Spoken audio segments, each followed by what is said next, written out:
Hi everyone, my name is Kelly Mellington, and today I'm going to be doing my CRI 380 project on methamphetamine.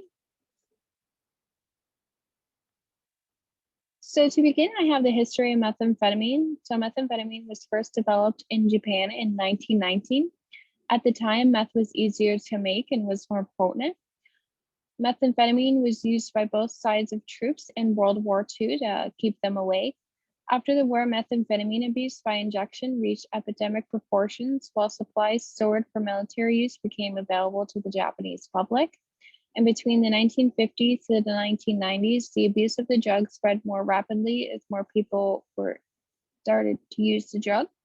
Although it became illegal in the 1970s, people would still find a ways to be able to get the drug. So right here on the right-hand side, I have a photo of Japanese kamikaze soldiers. So they were given methamphetamine right before they had to initiate their suicide mission when they would crash their plane. So National Meth Awareness Day, November 30th is declared National Meth Awareness Day to bring awareness to the effects of methamphetamine on families and communities. You can use the hashtag Meth Awareness Day in social media to bring awareness on methamphetamine. And in a proclamation signed by President George W. Bush in 2006, November 30th was set forth as National Meth Awareness Day. And on the right-hand side, there is the SAMHSA number that is included to help loved ones that are struggling with a methamphetamine addiction.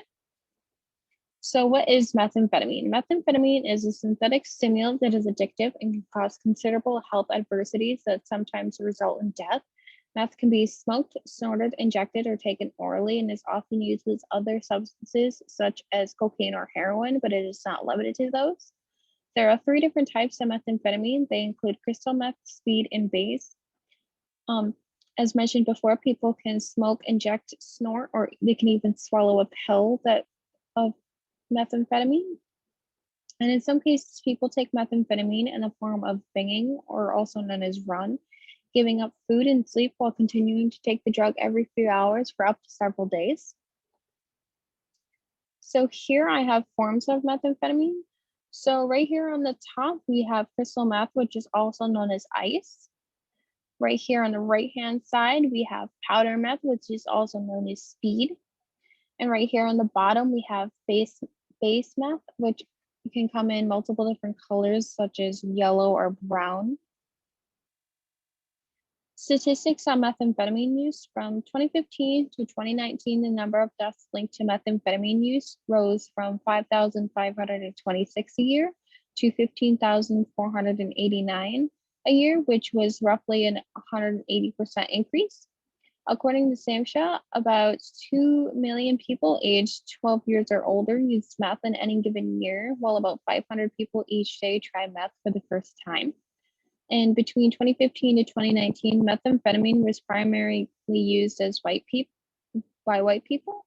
However, American Indians and Alaska Natives had the highest prevalence of methamphetamine use, as well as methamphetamine use disorder and methamphetamine injection.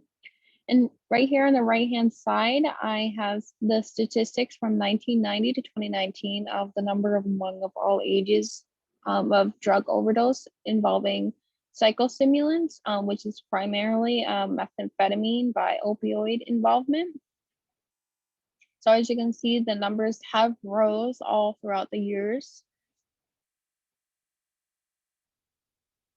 Some short-term effects of methamphetamine use include increased wakefulness and physical activity, decreased appetite, faster breathing, rapid or irregular heartbeat, increased blood pressure and body temperature, and even taking small amounts of methamphetamine can result in health effects in those similar to cocaine or amphetamines. So long-term effects of methamphetamine use include anxiety, sores in the skin, violent or aggressive behavior, memory loss, mood swings, excessive weight loss, and malnutrition, major dental issues, which include tooth decay, gum disease, or loss of teeth. We also have nasal irritation, which include nosebleeds or perforated septum for those who snort methamphetamine, and The popular one that we know is track marks, an increased risk of contracting HIV and hepatitis in people who inject meth, especially if they share the same needle. So on the right hand side, I have a photo of comparison of what you look like before and after you start using methamphetamine. So you can see on both women, they have sores on the skin. On the bottom, the woman is losing parts of her teeth or has started to, or already has, as you can see from her mouth being opened. She is definitely not there altogether. As you can see, as she looks like she's sleeping, and they couldn't even get the jumpsuit on her for her mugshot. So the case involving methamphetamine, Ed Buck was convicted on Tuesday, July 19th, 2021 of charges that he had supplied methamphetamine that killed two men during a party and play encounter at his apartment.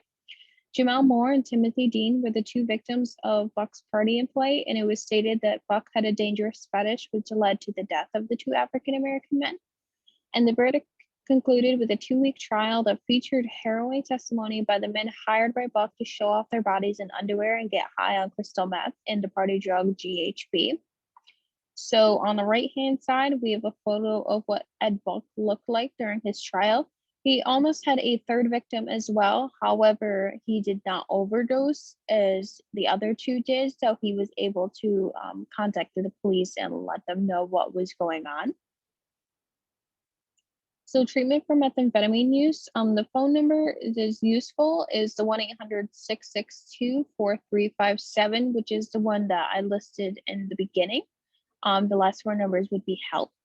Intervention, detox, counseling, therapy, and aftercare and support groups are key to helping someone quit using methamphetamine. Support groups are a great source of help for people when it comes to aftercare. So it is great for people to engage in these groups to help themselves.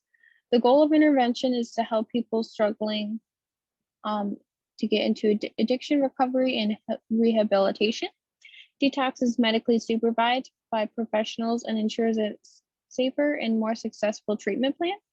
And therapists help recovering meth users identify the underlying reasons behind their drug use and provide the emotional support needed to work through those issues. So right here is my first slide of references.